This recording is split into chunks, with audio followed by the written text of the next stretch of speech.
All right, ladies and gentlemen, welcome to this yet another new episode of the Reality Kenya. My name is Simi Kenya, of course. We are live once again from the Learned Corner as usual, and our guest is the Deputy Party Leader, Honorable Wakili Willis Otieno PIKI Ponki. Pakamelo Disco. Karibu sana. Thank you very much. You're looking fresh, man. Thank you very much. Yes. It's a good week, new week. Yes. We have to face it with conviction.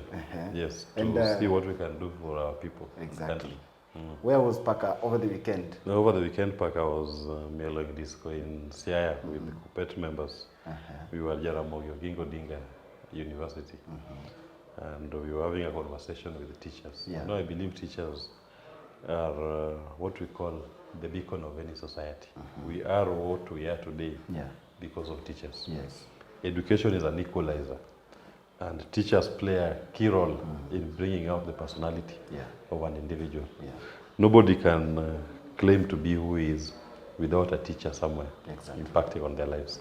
So I do believe that we are going to change this country when we have a conversation that involves teachers, because teachers, even in terms of ideology, in terms of your world outlook, in terms of what you become in the future, whether you are a good citizen or a bad citizen, the teacher has the first role in identifying that and shaping your perception about life and bringing out what I call your inner personality, bringing out your strengths.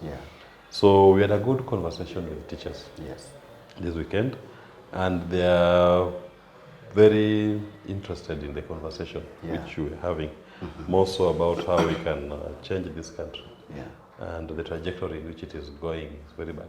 Though there is something, one teacher told me that there is this last famine in Nyanza. They were calling it Ruto Chungedot. They named them Markage Mar Ruto Chungedot. To me, this famine that we've just had, drought, was called the Ruto is standing at the door. So you cannot enter to the kitchen to eat. And no, when I say that with all due respect, is that this person told me that, there's drought. Even if it is raining, it is still drought. And I asked why. Yes, drought is exactly. They told me drought is in our pockets. And what you can buy with 1,000 Kenya shillings today, you cannot even feed a family of 4 people in a week, because the food basket is becoming more and more expensive. Access to basics is becoming unreachable to most of our people. I always say one thing, and I revert to my spiritual guide. In the Bible it says that my people suffer for lack of knowledge. And the Kenyan people, as it is now, are suffering because of lack of knowledge. And those who are supposed to help them understand and get to know are not doing so. They are, in a way, concealing what you call as important facts to the people. And the people, in their innocence, are bearing the brunt. Now, if you look at, for example, the dollar. When we started this show, the dollar was 120. 120. Kind of 124. 124, it went to 130. They promised, they told us that within 7 days, if you don't release your dollars, it will come down to 120, 115. It is now 150. And no, not many Kenyans are aware of the impact of those foreign exchange. When we have that currency losses like we are doing, it means that the cost of everything goes up. It affects tremendously the cost of basic goods, because we are an import-driven economy.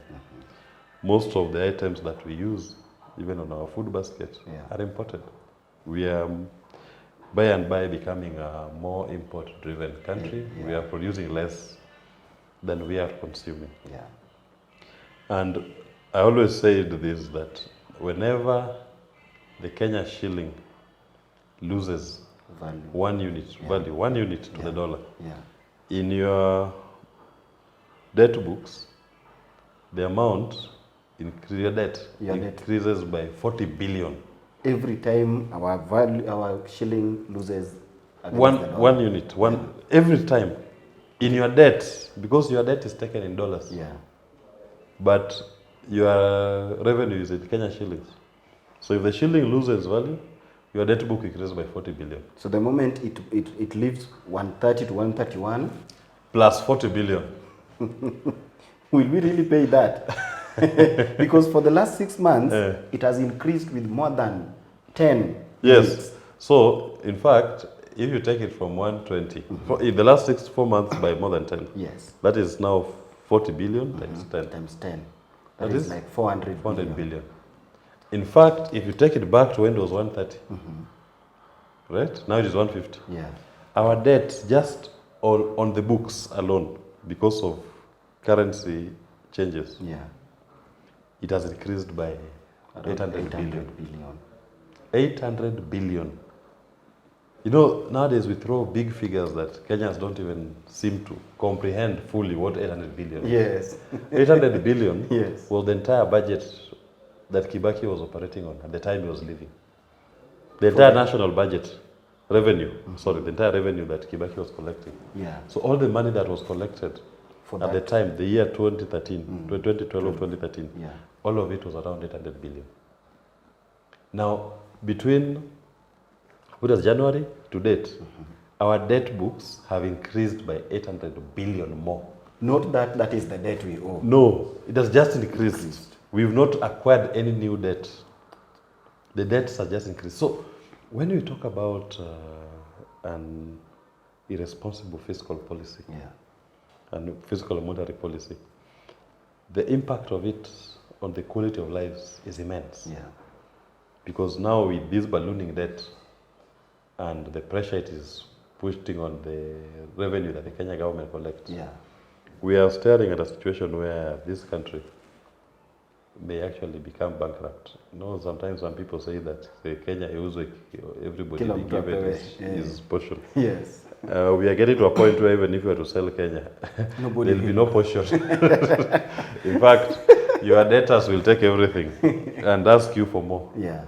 Because we have hit our public debt is now 10 trillion. Yeah. You are paying 1.6 trillion in debt this year, and you are collecting a revenue. If you use last year's estimates, we collect a revenue of 1.9 trillion. No, the debt is 1.7 trillion. Last year we collected 1.9 trillion. Yeah.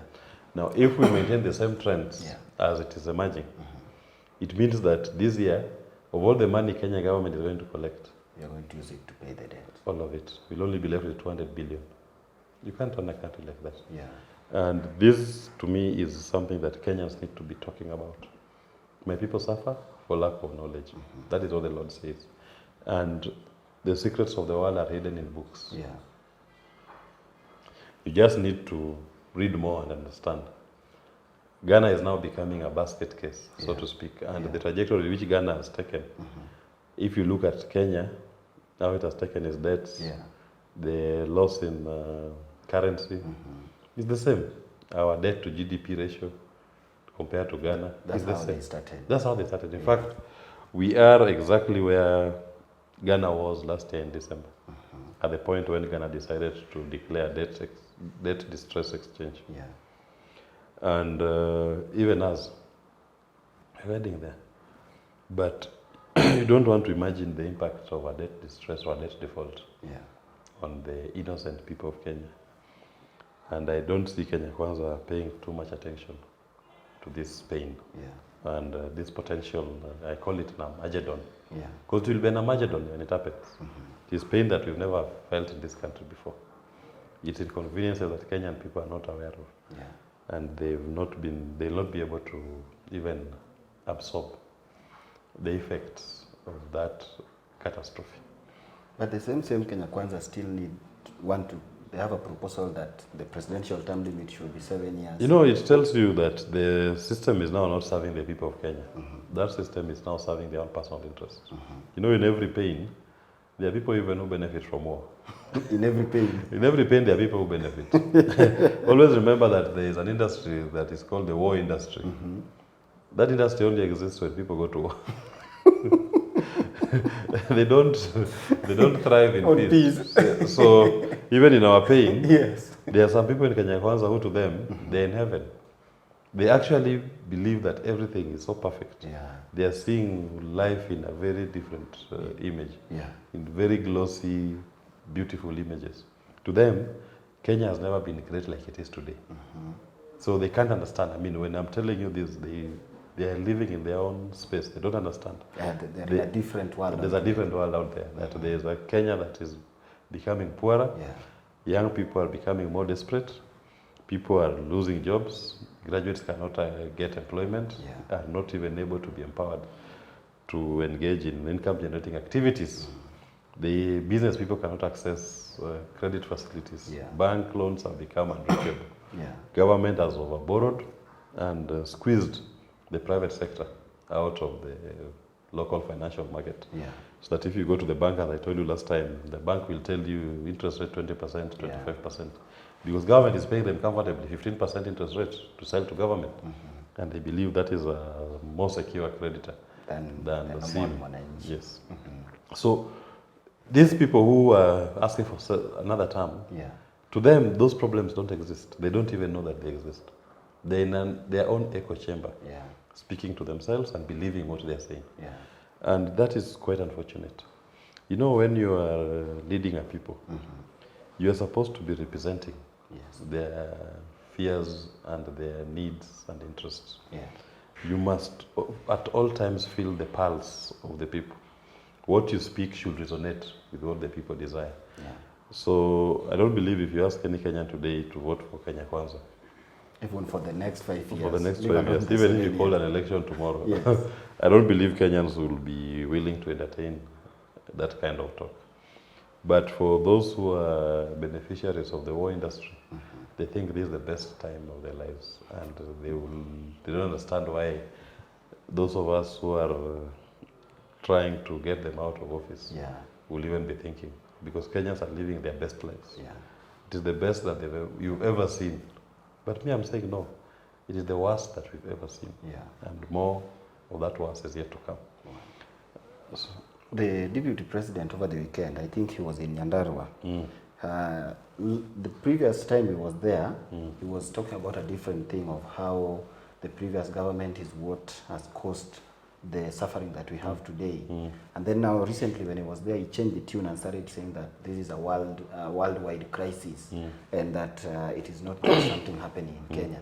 Does it mean that they are now realizing that they have been lying to Kenyans all along, and right now things are coming to reality that they cannot manage to help Kenyans out of this? Or what do you think? you know the basic foundation of Kenya Kwanza was lies.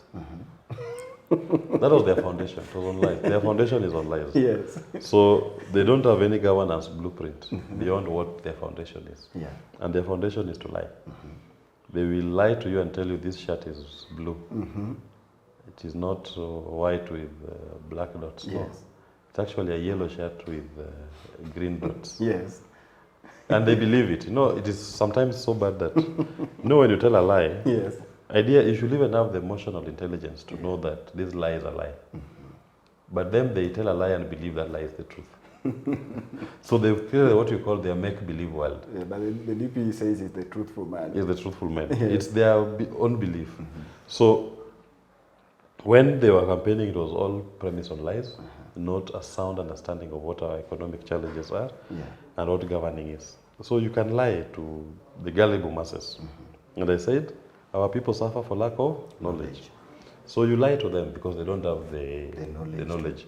And because they are sitting in a prime position, public office, they can easily believe. Because the basic character of a man is to trust somebody who is holding a higher office. Yeah. That is what our people are. They'll easily trust what a politician, someone they see is their member of parliament, someone who is a minister, telling them. They easily trust it. Yeah.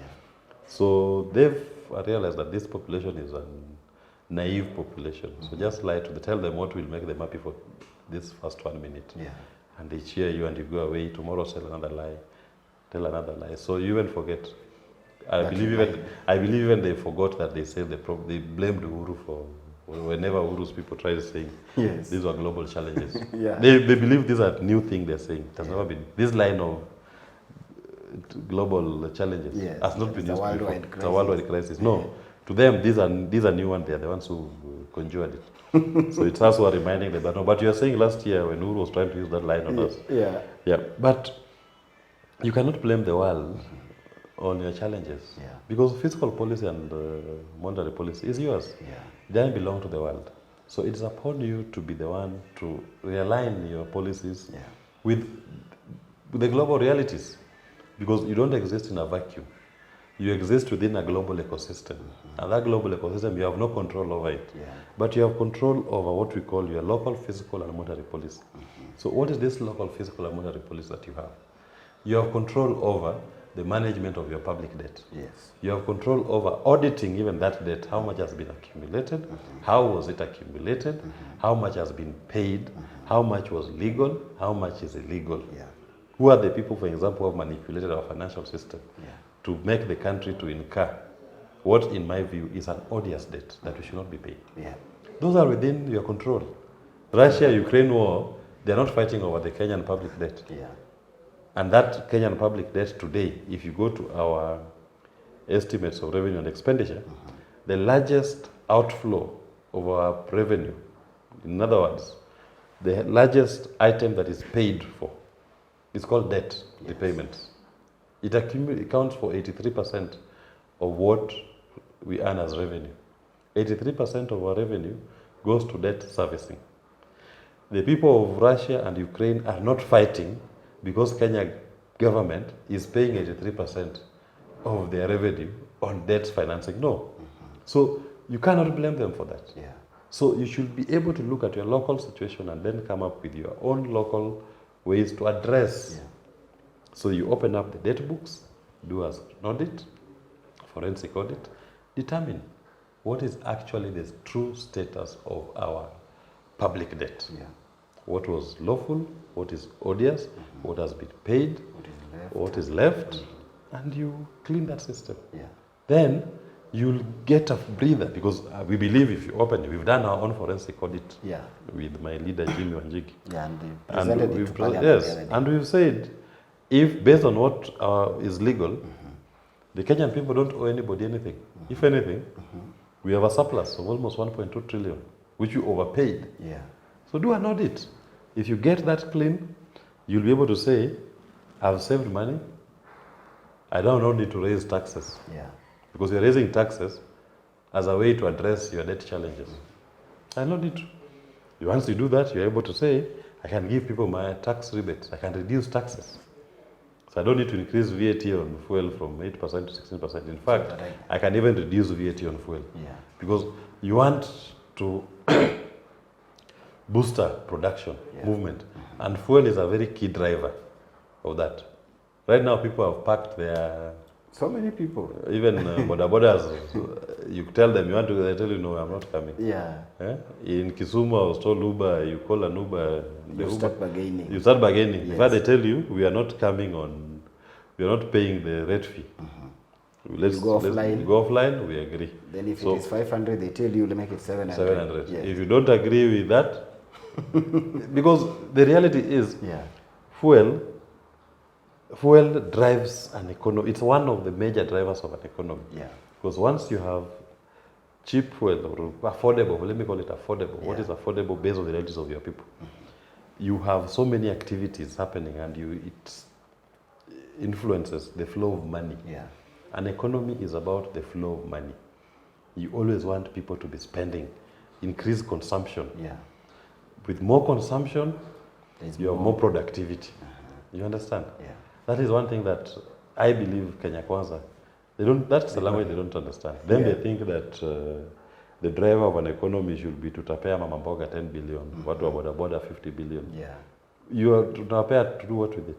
So their main idea is how to raise that 10 billion. Yes. That to me is what I'm saying, that they miss it. And if anybody thinks that things are going to change, I'm sorry. We have to face the reality. Nowadays they call you Prophet Ponki. I'm Prophet Ponki. Can you now talk to them with your vision? What you see from what we have, the trajectory we have right now, what you see as the vision or what comes out of these events that we have experienced? The first thing that we must all agree with, The G2G, I've always told about this G2G thing. Yes, and it was this It September. is now September. It's now 150. I think they are paying it this week. Yes. I assure you, next month the dollar will be 160 when the payment is made. The pressure on the dollar in this country is going to be immense. Yeah. Right? That's crazy. And they've extended the project by another 1 year. That whole concept of G2G, it was a concept as marketed that was meant to reduce, bring down the exchange rate. True. It has actually almost increased by over 20 units since the G2G was signed. Yeah. Now it's coming up for payment. I assure you, next month, the dollar will be, the Kenya shilling to the dollar will now be hitting almost 160. Yeah. Kenya shillings to $1. And that is transferred to the people of Kenya. We are the ones who will carry that burden. That is why the price of cooking oil cannot go down. Yeah. That is why the price of unga cannot go down. Yeah. Because you import your crude palm oil. And when you import the crude palm oil, it's done in dollars, not in Kenya shillings. Yeah. You are now importing your sugar. When you import your sugar, you import it in dollars, not Kenya shillings. Yeah. And yet your shilling is weaker. It's becoming weaker by the day. Yeah. So it simply means the price of these basic commodities will keep going up to import your maize. Yeah. So this G2G has just been a source of pain. And a scam. It's a scam. It is a scam and it stinks. And all fours. It is what is emerging, in my view, as the main drive, one of the main drivers of our weakening shilling. The other main driver is the debt. Wow, so we have like two. Right. These are the ones which are unyo kwa unyo. Fast tracking. Yes. The continued weakening of our shilling. Yeah. Because I told you debt is in USD. Collection is in Kenya shillings. Yeah. When you scarcity of dollars, the rate goes up. Yeah. So we collect our revenue in Kenya shillings and pay in dollars. Yes. And we are producing less Yes. as a country. So let's just think of the new political formation. That will be a formation that is anchored on an economic blueprint that will transform this country. This country will not be transformed by any government-driven initiative that government is giving you. Building you affordable houses, giving you 6,000, giving you fertilizer, giving you. Government cannot give you. And Kenyans need to move away from this idea. Serikali tusaidie. Yes. Government should not give you. The people of Kenya should, using their best abilities, be able to produce. The work of government should be merely to provide a facilitative and conducive environment. So that if what is the barrier to trade? The barrier to trade, for example, may be CCK is putting too many levies on, if I was to speak on content creators. We have so many regulatory bodies. Mara, we have City Council once license, we have MCSK, we have PRISC, we have CAK, called CCK now, CCK, Communications Authority, CAK, Communication Authority of Kenya. All these people are coming and trying to control the creative. So you are constantly dealing with bureaucracy. You are not able to express yourself, you are not able to reach your audience. So as a government, our response should not be to say we are building for you an innovation hub. No. Because you don't need it. All you need is just remove this bureaucracy over my head. So I simply tell you, you're a creative for now, because this is just your talent. We want to encourage, you want to promote it. I'm removing all this CAK on you, this City Council, MCSK. I don't need it. Get it out. Let the man or lady do his content and reach a bigger audience. Okay? We don't need government control. That's what I mean when I say government should be facilitating, not prohibiting, not inhibiting what you're doing. That is even, there's also this other one, Kenya Film Classification, board. that wants to classify what you are shooting on your phone. If it's as clean, content. they call it clean content. No. Allow the market, because the market finds its level. The market self-regulates. Okay? Don't try to be a policeman over people's creativity, over people's businesses. You're supposed to facilitate the actualization, not to restrain, not to restrict. Go to even the agricultural sector. Yeah. You are saying that to address our food security issues, you give farmers fertilizers. That is not the one. But I mean, if you're giving us fertilizer, but we are not using mechanized farming because the cost of fuel has gone up. So what will you do with the fertilizer? Cook it for dinner. So a government should be able to come up with policies that make sure that the price of petrol is less. I can buy diesel at a lesser cost than what I'm buying it today. Yeah. Then with whatever I'm saving, I'll be able to access that fertilizer. So don't give me a cheap fertilizer, but then the other components of the production are very high, very expensive. Yeah. Cost of chemicals. Actually, what is the necessary components are not there. We have large farms in this country, by the way, which people don't even use fertilizers. And they're doing very well.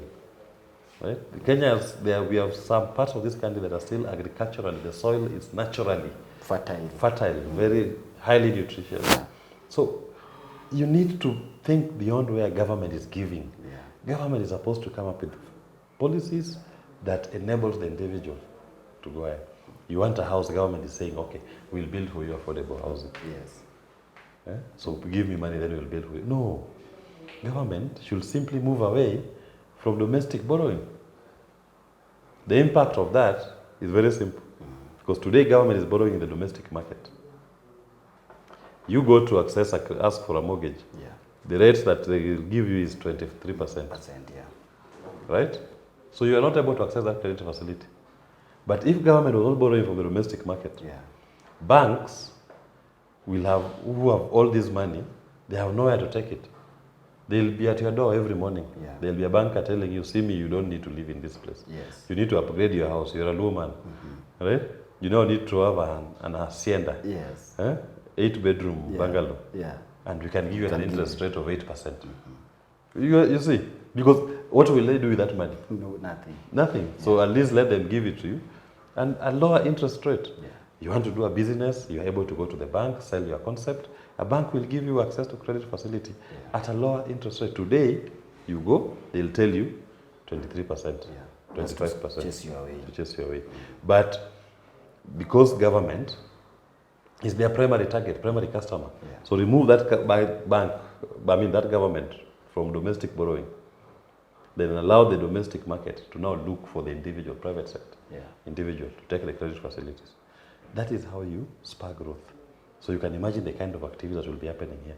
SIMI will be able to build affordable houses. Yeah. Because now you can access a cheap credit facility. True. Or what you call a fairly rated credit facility. Facilities from the banks. From the banks. And use it to build a house, or start a business, or improve his business, your farming. Yes. In the village, So government should be one that just look at the environment. What are the barriers here? Okay, this is the barrier. How do we move this barrier to fast track or to facilitate a quick turnaround in that particular sector so that you have a more flow of money? Government should be always looking at which are the bottlenecks to the flow of money. Yeah. So this is your bottleneck, I'm moving it. Then that sector. It's like when you talk about a plumber with a clogged system. When you find your system is clogged, you just find a way in which you can create a hole. And you release the flow of water. Yeah. And you see it flowing very nicely. So our government, our system, this country, the bureaucracy is like a clogged system. Yeah. So you constantly need to find ways in which you are unclogging the system. So it is our presence in the domestic market, remove it. Yeah. Let that one flow. It is our presence in the agricultural sector, remove it. Let it flow. It's our presence in the creative sector. What are we doing? Too much bureaucracy. Yeah. So many agencies overseeing the creative. Let's pull back. Let it flow. Yeah. And with that, we start having a consistent and healthy flow of money. Yeah. You will see productivity in this country grow in a way that you will never believe it. Wow. Yes. One word as we wind up for Kili. It's been good. Yes. It's been real. And I thank our listeners. Yes. Our team PIKI PONKI. The team PIKI PONKI. Yes. This is going to be the team that will change this Kenya. Yes. And this team PIKI PONKI, they are strong, they are aggressive, they are young, they are erudite, and they are very determined to change the conversation about this country from Matusi to mambo ya uchumi. Because uchumi is the key. Thank you so much. Thank you very much. I'm very grateful. Each and every person who has been watching, by the way, you're also doing well. Keep following all Wakili's social media platforms on Instagram, Facebook, Twitter as well, and of course, and on TikTok as well. Yes, so welcome each and every day. This is the Reality Kenya. Until next time, may God bless you. Bye-bye.